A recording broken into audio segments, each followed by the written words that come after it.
জাগে বাইচ্ছা নই কুলু নাফসিন যায়িকাতুল মাউত আগে মৌতের তো আছে হ্যাঁ কারণ বাঘ এটা এমনি না বাঘ মামাটা আয় আইদিকের মামাটা আইবো বাঘিলা বানাবে পেশা দুইটা বাঘ আইতাছে কি পাতে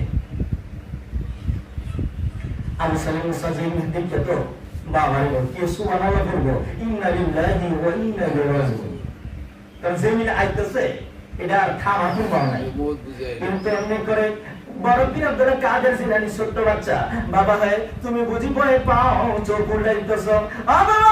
আমি জানি মুসা জঙ্গি আপনি পিছনে তাকান আমি আব্দুল কাদের জিলানীর সামনে দাঁড় করান এমনি করে আব্দুল কাদের জিলানীর সামনে দাঁড়াইলে আবু সালেম মুসা জঙ্গি দুইটা চোখের পানি ফালাই দিছে আরে বাবা আব্দুল কাদের আমি তোমার না করছিলাম আসার জন্য তোমারে যদি বাঘে খায় তোমার মা বুক বাসায় কানবো সন্তানেরা ব্যথা লইয়া বুঝি গো তোমার মা কান্দে আমি তোমার মার কাছে আব্দুল কাদের জিলানী বড় পীর আব্দুল কাদের জিলানী দাঁড়াইয়া ছোট্ট বাচ্চা বলতেছে বাবা টেনশন করেন না কারণ আমার আল্লাহ কোরআনে ওয়াজ করছে গো আলা ইন্না আউলিয়া আল্লাহি লা খাউফুন আলাইহিম ওয়া লা হুম ইয়াহজানুন আমার আল্লাহ নিজে ওয়াজ করছে আল্লাহর ওলি বন্ধুদের ভয় নাই টেনশন নাই সুবহানাল্লাহ আল্লাহ কইছে আমি তো আল্লাহর ওলি বন্ধু আল্লাহ